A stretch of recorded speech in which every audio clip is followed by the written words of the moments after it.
سيدنا ومولانا محمد وعلى سيدنا علي وسيدتنا فاطمة وسيدتنا زينب وسيدنا حسن وسيدنا حسين وعلى آله وصحبه وبارك وسلم.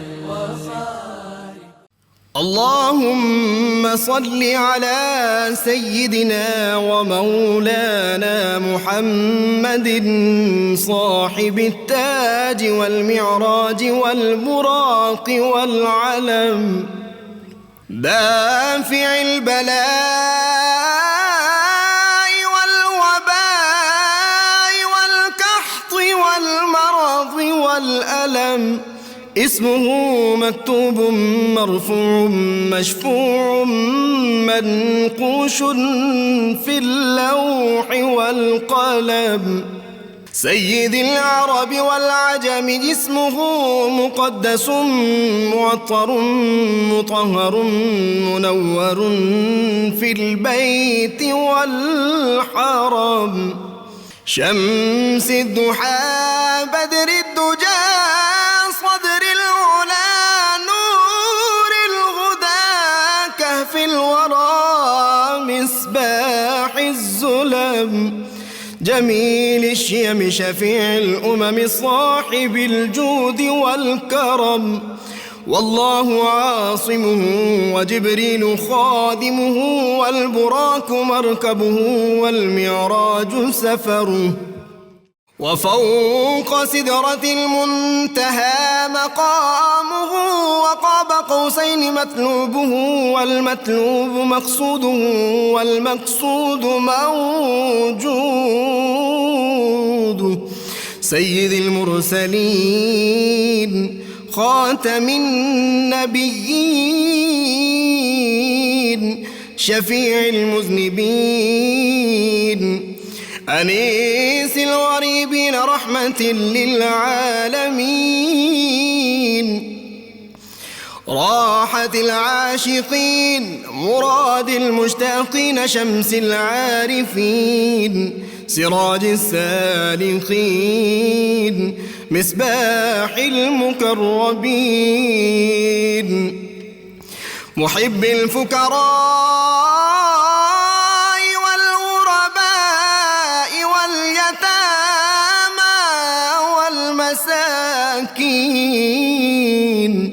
سيد الثقلين نبي الحرمين إمام القبلتين وسيلتنا في الدارين صاحب قاب قوسين محبوب رب المشرقين ورب المغربين جد الحسن والحسين مولانا ومولى الثقلين سيدنا أبي القاسم محمد بن عبد الله نور من نور الله يا أيها المشتاقون بنور جماله بلغ العلا بكماله كشف الدجى بجماله حصنت جميع خصاله صلوا عليه وآله وأصحابه وسلموا تسليما سيدنا حسين وعلى آله وصحبه وبارك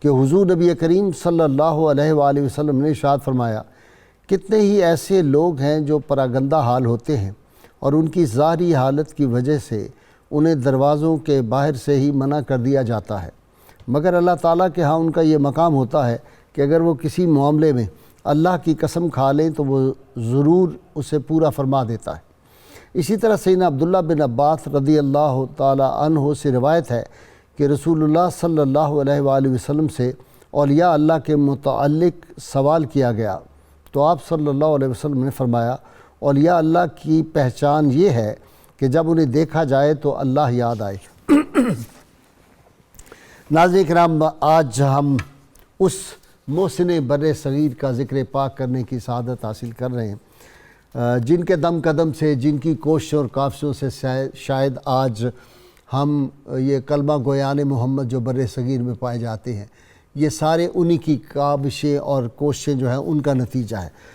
شاہ نیاز بے نیاز رحمہ اللہ نے فرمایا تھا، الہی تاب ود خورشید و ماہی، چراغ چشتیاں راہ روشنائی۔ چراغ چشت جو ہیں آج بھی ان کا جو فیضان ہے وہ جاری ہے اور عرب و عجم کے لوگ ان کی بارگاہ میں حاضری دیتے ہیں۔ وہ عطائے رسول، نائب رسول فی الہند، سلطان الہند، خواجہ غریب نواز، خواجہ اجمیر رحمۃ اللہ علیہ، آج ان کے ذکر پاک کی ہم سعادت حاصل کر رہے ہیں۔ اور میں سوچ رہا تھا کہ شاہ اجمیر جو ہے وہ کس طرح سید حجویر کی بارگاہ میں حاضر ہوتا ہے اور وہاں سے کیسے فیوز و برکات ملے، اور اللہ تعالیٰ نے ان کو جو قوت عطا کی تھی۔ ناظرین کرام، پرتھوی راج جو تھا اپنے غرور و کبر کی وجہ سے کیا کیا باتیں نہیں ہانکتا تھا، مودی بالکل اسی زبان میں آج بھی بات کر رہا ہے، لیکن اس کو زندہ پکڑ کر شہاب الدین غوری کے حوالے کرنے والے کی بارگاہ میں آج ان کی روح مقدس، میرا جی چاہ رہا ہے کہ میں حضرت خواجہ غریب نواز کی بارگاہ میں عرض کروں کہ سیدی آج پھر یہ اسی طرح کا ایک فرعون اور ایک ظالم اور ایک جو فرعون وقت ہے، اس وقت جو ہندوستان میں اس وقت مودی ہے، جس طرح وہ مسلمانوں پہ ظلم کر رہا ہے، اس کو بھی زندہ ہی گرفتار کسی مسلمان کے ہاتھوں کروا دیں۔ مسلمانوں کی بڑی تباہی ہو رہی ہے۔ نجیب الطرفین سید تھے، حسنی حسینی سید، اور پھر جو حضرت خواجہ عثمان ہرونی یا ہارونی جن کو کہا جاتا ہے، ان کی بارگاہ پاک میں 5 برس رہے اور پھر کیسے فیض حاصل کیا کہ جب ان کو لے کر بارگاہ رب العزت میں کعبۃ اللہ میں تھے، دعا مانگی تھی، یا اللہ اس کو معین الدین کو قبول کر لے، تو پھر آواز آئی کہ ہاں ہم نے اس کو قبول کیا۔ اسی طرح کی بات رحمت کونین صلی اللہ علیہ وسلم کے دربار میں بھی جب لے کے مرشد کریم ان کو حاضر ہوئے تھے تو وہاں سے رحمت کونین صلی اللہ علیہ وسلم ان کو اپنا نائب فی الہند مقرر کر دیا تھا۔ پھر یہاں ہی آئے، پھرتے پھراتے کتنے ملکوں میں گئے، علم دین حاصل کیا، اور یہ جو 6 اور 7ویں صدی ہجری ہے، یہ مسلمانوں پہ ابتلا کا دور ہے، تاتاریوں کا طوفان آیا ہوا ہے، مسلمانوں کی باہمی جنگ و جدل ہے۔ اس دور میں پھر آ کر یہ کفرستان ہند میں بت پرستوں کو خدا پرست کیسے بنا دیا، یہ کیسا ان کا کمال تھا جو علامہ نے کہا تھا، جلا سکتی ہے شمع کشتہ کو موج نفس ان کی، الہی کیا چھپا ہوتا ہے اہل دل کے سینوں میں، اور نہ پوچھ ان خرقہ پوشوں کی، ارادت ہو تو دیکھ ان کو ید بیضا لیے بیٹھے ہیں اپنی آستینوں میں۔ اس وقت پھر انا ساگر میں کیا ہوا تھا، یہ بھی تفصیل آج میرے جو ہیں یہاں پہ گیسٹ میرے ساتھ اسکالر وہ بیان کریں گے۔ اور ایک علاقے سے آپ سفر میں گزر رہے تھے، بہت دلچسپ واقعہ ہے، آپ ایک درخت کے سائے میں بیٹھ کے، بڑا درخت تھا، تھکے ہوئے تھے، آپ کے مرید بھی آپ کے ساتھ تھے، تو وہاں کا علاقے کا جو حاکم تھا راجہ، اس کے بندے آئے، انہوں نے کہا یہاں سے ہٹ جائیں، یہاں پہ راجہ صاحب نے آنا ہے اور ان کے اونٹ آ کے بیٹھیں گے۔ آپ نے کہا تھوڑی دیر ہمیں آرام کرنے دو درویشوں کو، انہوں نے کہا نہیں آپ بیٹھ سکتے، نکل جائیے یہاں اونٹ بیٹھیں گے۔ آپ نے کہا اچھا ہم جاتے ہیں، پھر اونٹ بیٹھے ہی رہیں گے۔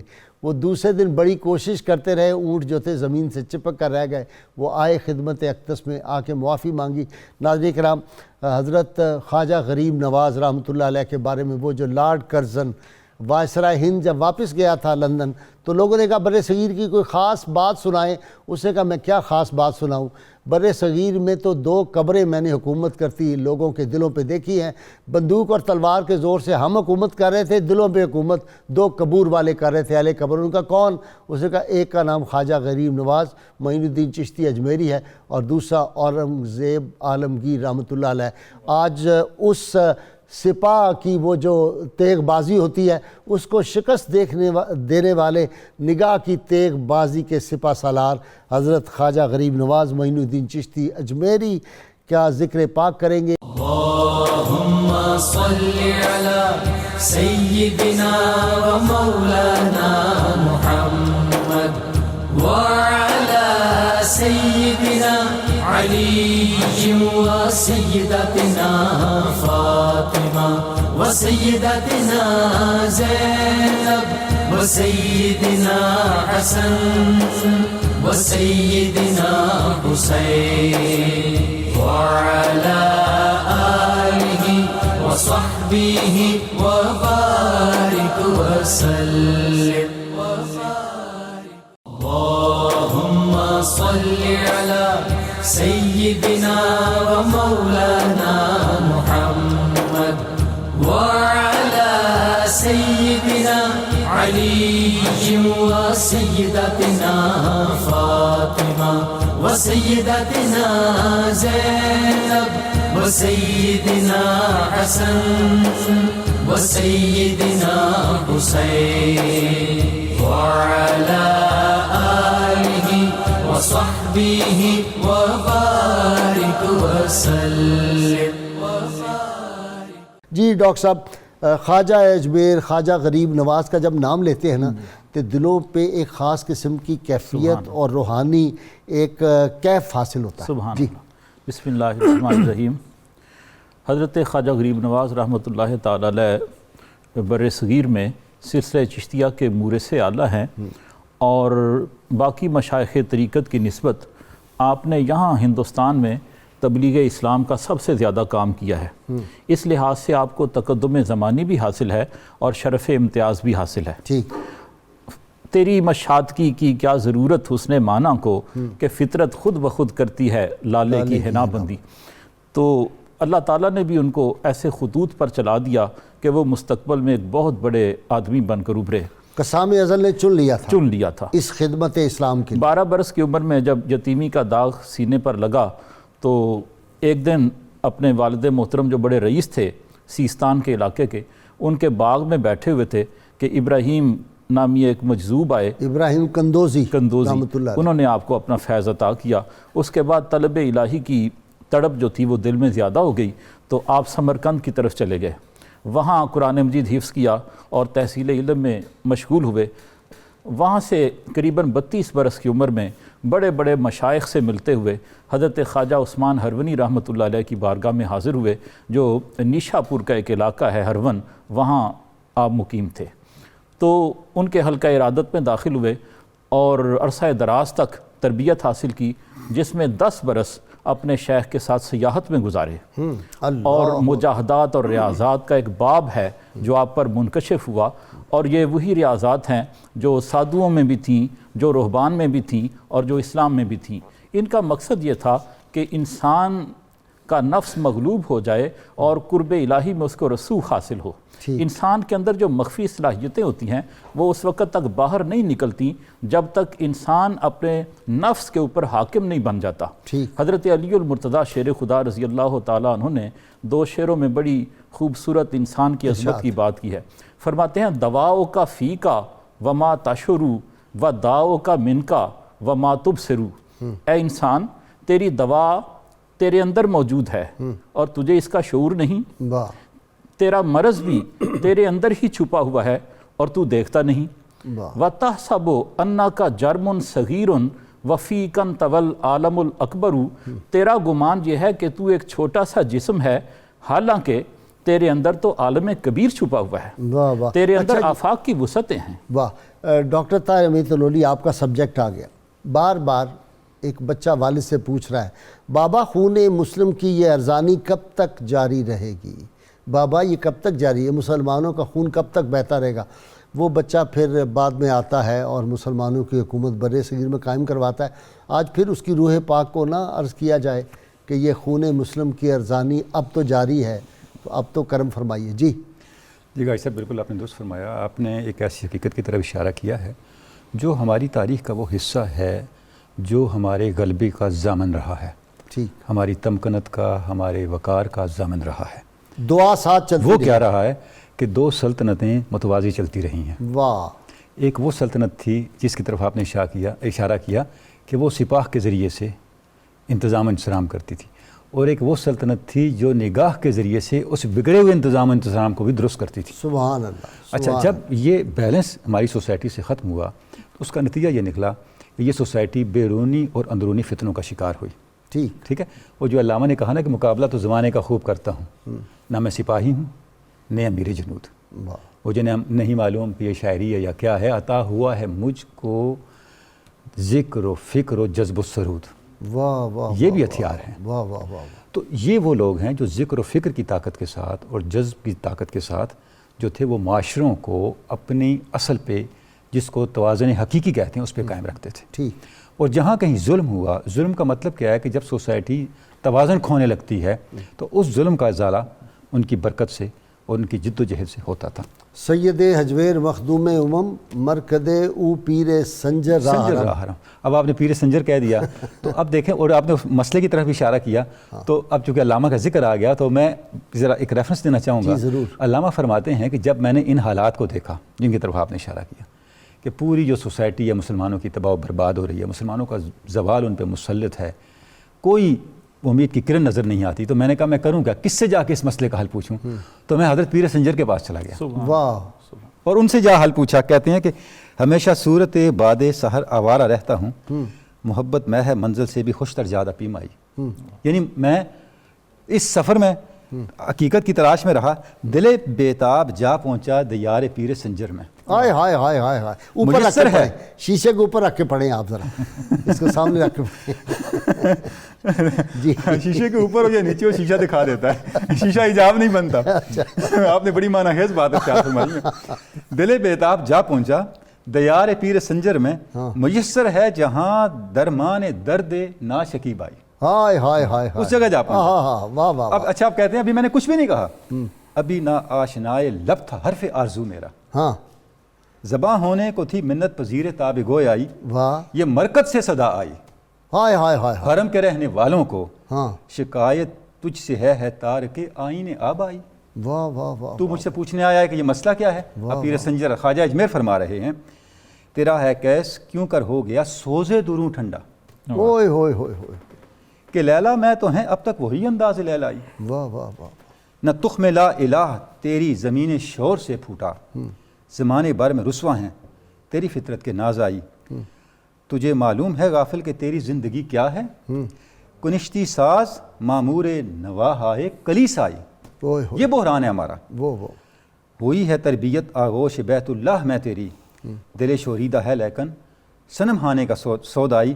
وفا آموختی ازما بکار دیگراں کر دی، ربود گوہر ازما نثار دیگراں کر دی. فرماتے ہیں تجھے وہ وفا سکھائی تھی اللہ اور رسول سے، وہ تو کس سے جا کے کر رہا ہے. غیر مشروط محبت اور لامحدود وفاداری تمہیں سکھائی تھی اور تم نے کسی اور سے جا کے وفائیں نبھانی شروع. اور تجھے جو گوہر عطا کیا تھا ایمان کا، ایقان کا اور صلابت باطنی کا، وہ گوہر تو نے کہاں ضائع کر دیا. تو غازی صاحب یہ وہ بحران ہے جو یہ تعلیم ہے حضرت خواجہ اجمیر کی. جب ہم اس تعلیم سے محروم ہوئے تو پھر اس بحران میں گئے جہاں آج ہم کھڑے ہیں. واہ واہ. اچھا جی، مفتی دل محمد صاحب، فقیر درویش کی نشانی کہ وہ جو ہے دریا کی سخاوت اس میں ہو، سورج کی شفقت ہو، زمین کا عج اور انکساری ہو، اس کا پیکر تھے وہ. اور خود ہی پیکر نہیں، ان کے مرید بھی پیکر تھے. جی بسم اللہ الرحمن الرحیم. چونکہ حضور خواجہ غریب نواز جس علاقہ میں آپ نے اپنے تبلیغی کارناموں کو سر انجام دینا تھا، اجمیر شریف، وہاں کے لوگ یہ کائنات کی بڑی بڑی چیزوں کی زیادہ قدر و منزلت کرتے ہوئے ان کو خدا مان بیٹھے تھے. جس طرح کہ چاند ہے، سورج ہے، سمندر ہے، دریا ہے، ہر شے. تو ان نے ان چیزوں کی زیادہ تر تعظیم کرتے ہوئے ان کو معبود بنا لیا تو آپ نے فرمایا کہ اگر سورج کی تم عبادت کرتے ہو تو سورج جیسی انسان کے اندر عمومیت بھی آنی چاہیے، ہر کسی کو فیض ملنا چاہیے۔ زمین کو اگر تم مانتے ہو تو زمین کے اندر عاجزی پائی جاتی ہے، اسی طریقے پر دریا کے اندر سخاوت پائی جاتی ہے۔ جب تک یہ چیزیں انسان کی زندگی میں نہ ہوں تو انسان معاشرے کا بہترین رکن اور بہترین فرد نہیں بن سکتا۔ سلسلہ چشتیاں اسی وجہ سے باقی سلاسل سے ممتاز ہے کہ ان کے پیشوائے، ان کے جتنے بھی بزرگ اور اکابرین ہیں، عقائد سلاسل تو سارے جی ممتاز ہیں، ہم کسی کو اوپر اور کسی کو نیچے نہیں کر سکتے، سب سلاسل ممتاز ہے، ہر ایک کا اپنا اپنا رنگ ہے، اپنی اپنی ان کی خدمات ہیں۔ لیکن ان کی جو سلسلہ چشتیہ کے اپنا جو مزاج تھا بر صغیر پاک و ہند کے لوگوں کے مزاج کے مطابق تھا، جس کی وجہ سے بر صغیر پاک و ہند کے لوگوں کے اندر یہ سلسلہ بہت اس نے بہت ترقی پائی۔ تو آپ نے یہاں پر لوگوں کو یہ بتایا کہ بھئی یہاں پر انسان کو انسان بننا چاہیے، اور انسانیت کا تقاضا یہ ہے کہ انسان کے اندر لوگوں کے ساتھ تعاون کا سلسلہ، عاجزی، انکساری، سخاوت، فیاض، یہ معنی جب تک انسان کے اندر موجود نہ ہوں تو ایک انسان اور پتھر میں کوئی فرق نہیں رہتا۔ تو خواجہ غریب نواز علیہ الرحمہ نے آپ نے اجمیر شریف کے اندر وہاں پر جو یہ سبق لوگوں کو دیا، اس سبق کا حاصل یہی تھا کہ اے لوگوں، صرف مسلمان ہونا یہ کافی نہیں، بلکہ مسلمان ہونے کے ساتھ ساتھ بہترین انسان ہونا۔ آپ صرف مبلغ اسلام نہیں بلکہ مبلغ انسانیت بھی ہیں، کہ آپ نے لوگوں کو انسانیت کی تعلیم اس طریقے پر دی کہ لوگ ایک اعلیٰ انسان بن گئے۔ یہی وجہ ہے کہ آپ کی جتنے بھی فیض یافتگان ہیں انہوں نے انسانیت کی طرف جتنی توجہ دی اور انسان کو انسان بنانے کے حوالے سے جتنا کردار ادا کیا، یہ آج بر صغیر پاک و ہند کے اندر ہمارے سامنے موجود ہے کہ آپ کے جتنے بھی خلفاء ہیں ان کے آگے فیض یافتگان، ان کے اندر دریا جیسی سخاوت بھی پائی جاتی ہے، زمین جیسی عاجزی بھی پائی جاتی ہے، اور سورج کی طرح شفقت اور عموم بھی پایا جاتا ہے۔ اچھا جی ڈاکٹر نوید اظہر صاحب، سر کمال ہے نا یہ بزرگوں کی نگاہ کیا ہوتی ہے سبحان اللہ، کہ وہ حضرت خواجہ عثمان ہربنی رحمۃ اللہ علیہ تربیت کرتے ہیں اور تربیت کر کے کہتے ہیں کہ ذرا نظر اٹھاؤ، سبحان اللہ، کہتے ہیں سب حجابات اٹھ گئے ہیں سبحان اللہ، اور اوج ثریا کی بلندیاں بھی ساری نظر آ جاتی ہیں، سبحان اللہ، اور وہ جو پہنائیاں ہیں وہ بھی ساری نظر آ رہی ہیں، کہا زمین کی طرف دیکھو، ان کا تحت و سرا تک نظر جا رہی ہے۔ اللہ، یہ کیا عطا کر دیتے ہیں جی لوگ؟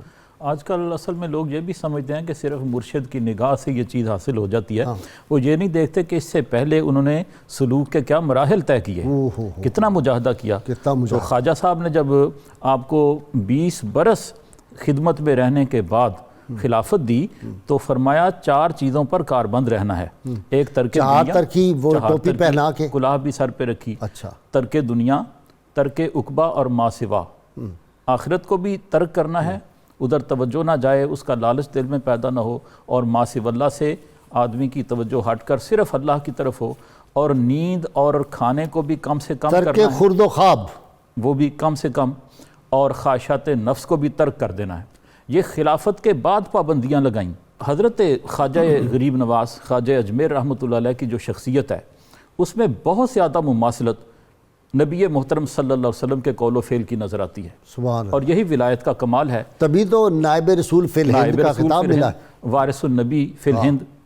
تو جتنا کسی کی زندگی میچ کرتی ہے نبی محترم صلی اللہ علیہ وسلم سے، اتنا ہی اس کو ولایت میں کمال حاصل ہوتا ہے۔ اتباع مصطفیٰ صلی اللہ علیہ وسلم کی جتنی جھلک نظر آتی ہے اتنے ہی مقامات عرفان و عشق ملتے ہیں، نصیب ہوتے ہیں۔ اس کی میں ایک مثال آپ کی سیرت طیبہ سے پیش کرتا ہوں کہ ارکان اسلام کے بارے میں رسول اللہ صلی اللہ علیہ وسلم نے بنیادی تعلیمات دیں۔ جب کوئی بدو حضور کی بارگاہ میں حاضر خدمت ہوتا، کہتا کہ آپ جو نیا دین لے کر آئے ہیں اس کی شرائط کیا ہیں، پابندیاں کیا ہیں، تو آپ سادہ انداز میں اس کو ارکان اسلام بتا دیتے۔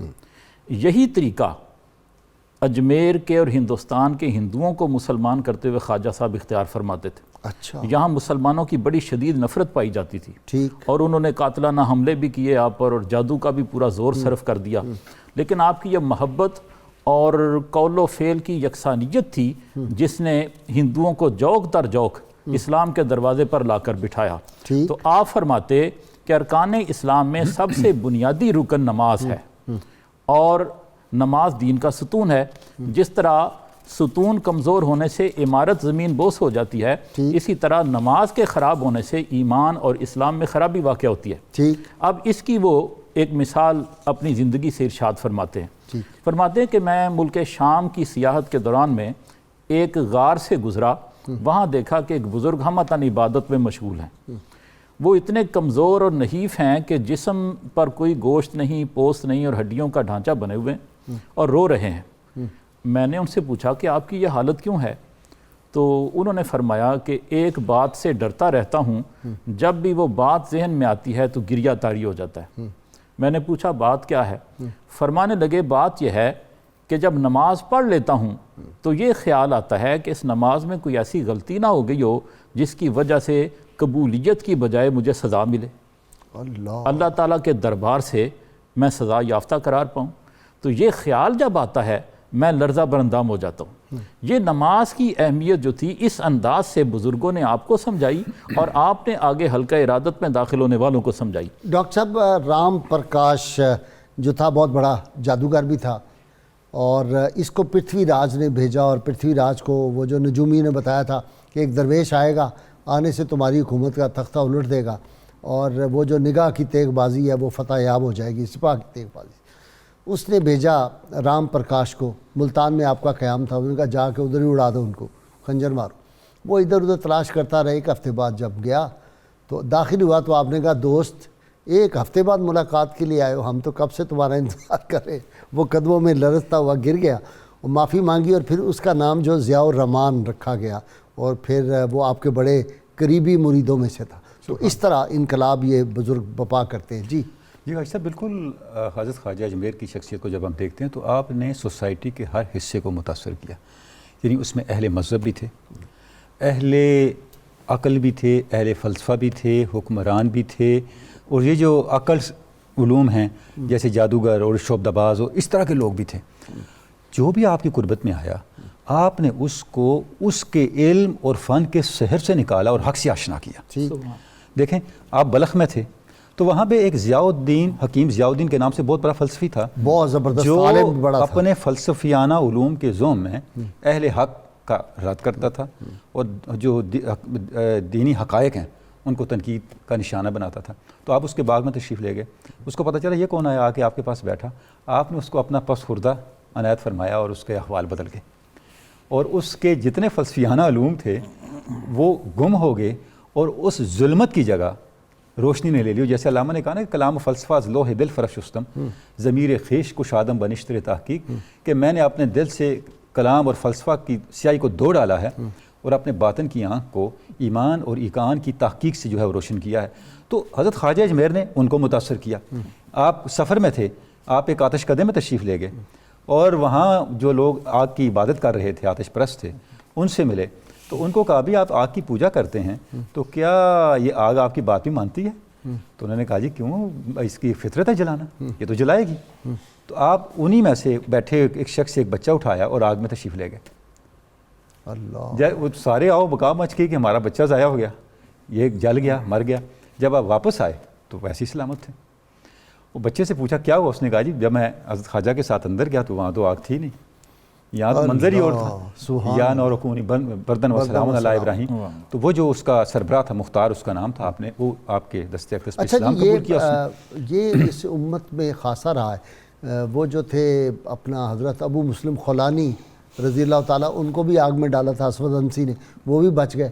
یہ کیا محمد پناہ جگہ پہ وہ ٹوٹانی کا جو واقعہ ہے سندھ میں جو ہوا تھا، وہ بھی آگ میں ڈالا گیا۔ اس طرح کے کئی واقعات ہیں۔ اللہم صلی علی سیدنا و مولانا محمد وعلی سیدنا علی و سیدتنا فاطمہ و سیدتنا زینب و سیدنا حسن و سیدنا حسین وعلی آلہ وصحبہ وبارک وسلم۔ اللہم صلی علی سیدنا و مولانا محمد وعلی سیدنا علی و سیدتنا فاطمہ وسيدتنا زينب وسيدنا حسن وسيدنا حسين وعلى آله وصحبه وبارك وسلم.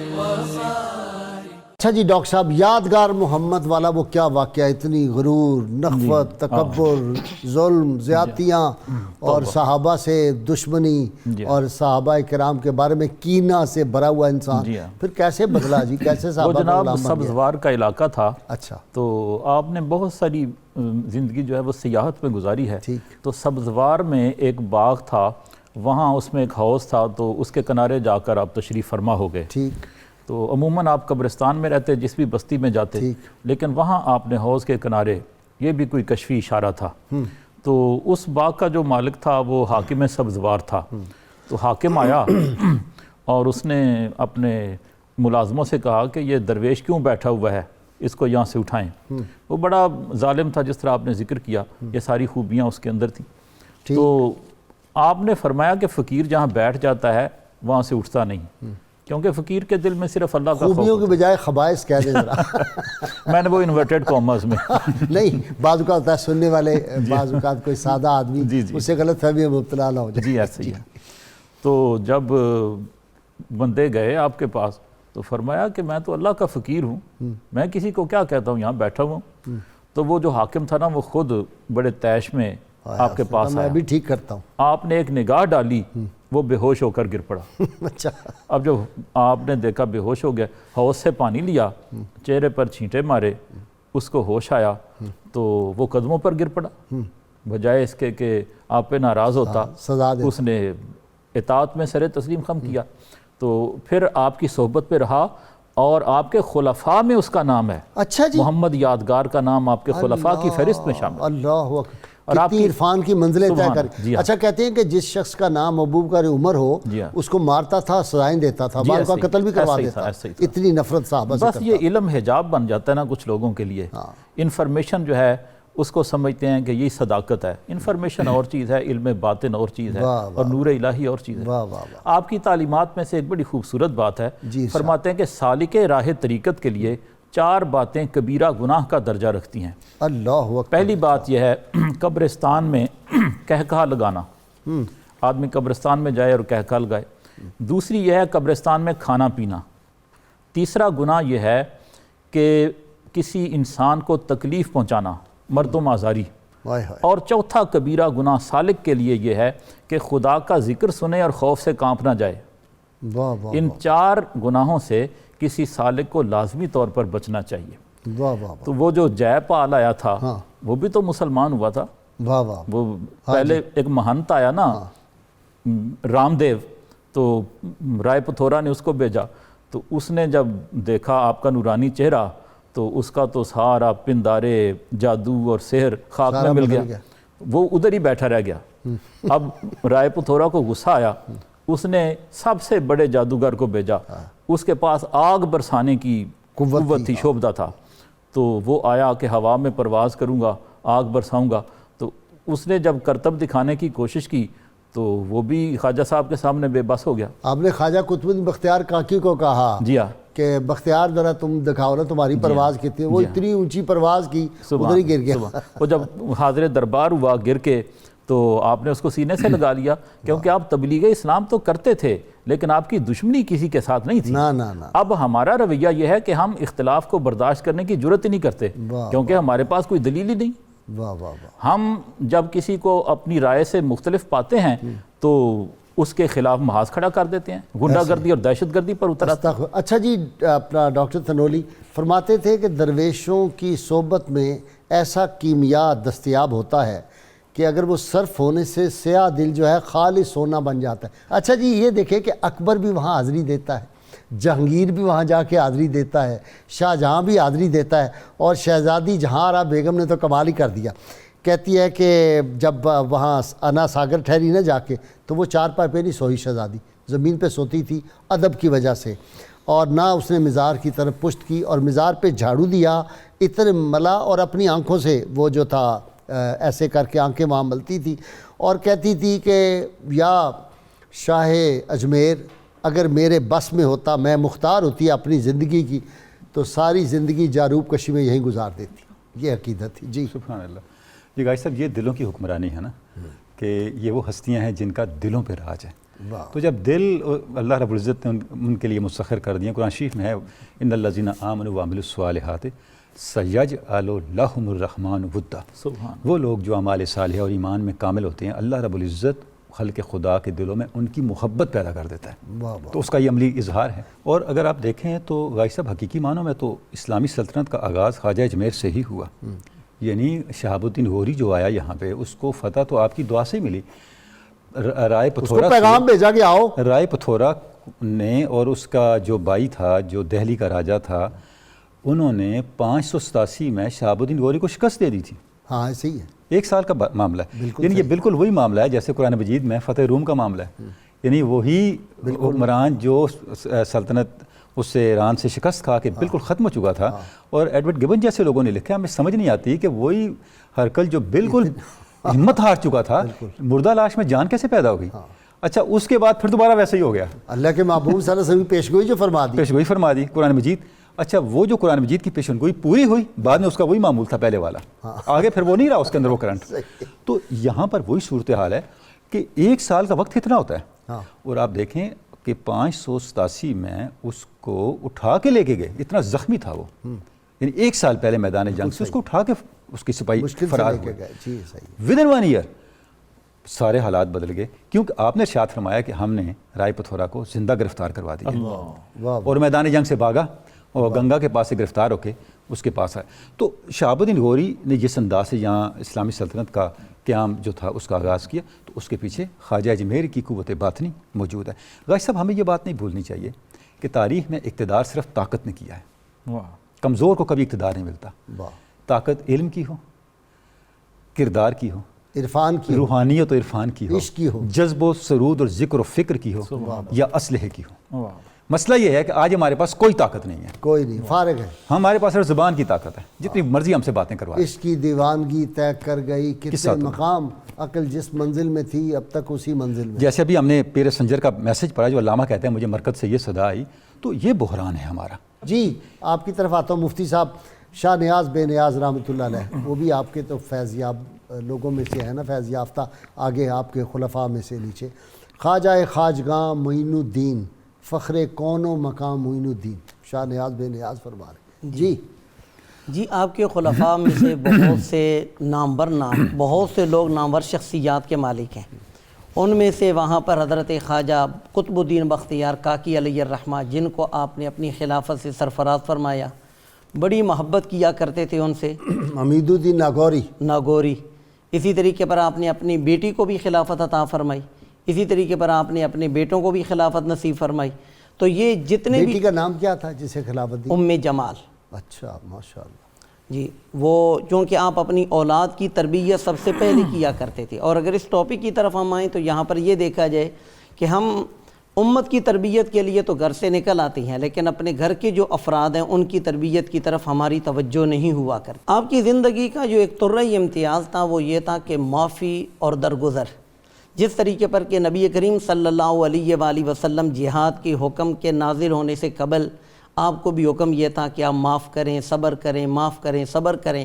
اور چونکہ ادھر بھی صورتحال کچھ یوں ہی تھی، کیونکہ اسلام کا جو آفتاب تھا اس نے طلوع ہونا تھا، پھر اس کے بعد وہاں پر اسلام کی روشنی پھیلنی تھی. تو آپ کی معاف کرنے کا یہ عالم تھا کہ جو لوگ اپنے لوگوں کو، جو دشمن آپ کے لوگ اپنے لوگوں کو آپ کو قتل کرنے کا پروگرام دے کر بھیجتے، تو وہ بھی آپ کی بارگاہ میں آ کر جب آپ کے قدموں میں گر جاتے تو آپ ان کو فرماتے کہ تم جو کام کرنی ہو وہ کر لو. وہ کہتا جی بس کام ہو گیا، میں یہ کام کرنے نہیں آیا. اللہم صلی علی سیدنا و مولانا محمد وعلی سیدنا علی و سیدتنا فاطمہ و سیدتنا زینب و سیدنا حسن و سیدنا حسین وعلی وصحبه وبارك وسلم. اللهم صل على سيدنا ومولانا محمد وعلى سيدنا علي وسيدتنا فاطمة وسيدتنا زينب وسيدنا حسن وسيدنا حسين وعلى آله وصحبه وبارك وسلم. کتاب الشفاء سے دعاؤں کی قبولیت کا وظیفہ ہے، اور بعض اہل معرفت کا کہنا یہ اس میں اعظم بھی ہے. رسول اللہ صلی اللہ علیہ وسلم اپنے چچا سیدنا امیر حمزہ رضی اللہ تعالیٰ عنہ سے فرماتے ہیں، چچا جان جب بھی کوئی دعا کرنے لگو تو یہ کلمات پڑھ لیا کرو، اللہ تعالیٰ تمہاری دعا قبول فرمائے گا. اللہم انی اسألک باسمک الاعظم و رضوانک الاکبر. اول و آخر کم از کم 11 مرتبہ کوئی بھی درود پاک ضرور پڑھیں، انشاءاللہ تمام دعائیں قبول ہوں گی. حضرت خواجہ غریب نواز رحمۃ اللہ علیہ فرماتے ہیں، درویش کامل وہ ہے جس کے پاس جو بھی شخص کوئی حاجت لے کر آئے تو اسے خالی ہاتھ نہ لوٹائے. جی حافظ نظر سہیل. حسن کی شمع فروزاں حضرت خواجہ معین، حسن کی شمع فروزاں حضرت خواجہ معین، عاشقوں کے میر و سلطان حضرت خواجہ معین، عاشقوں کے میر و سلطان حضرت خواجہ معین. ہند کے ظلمت قدا کو نور سے تاباں کیا،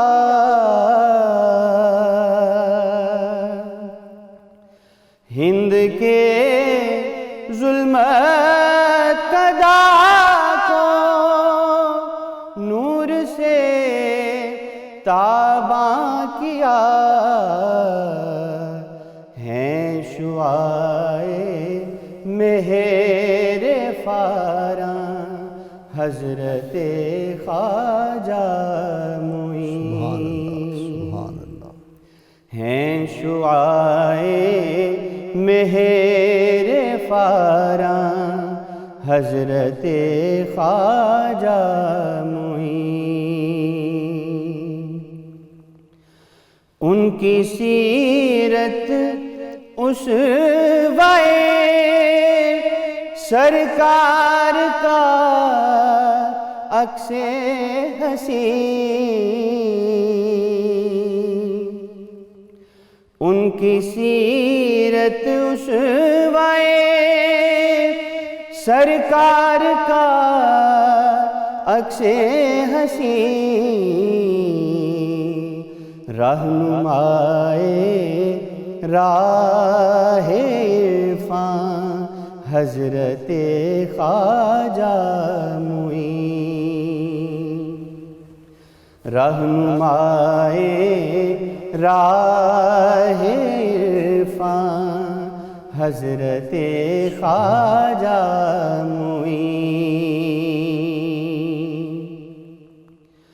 خوف عالم زمانہ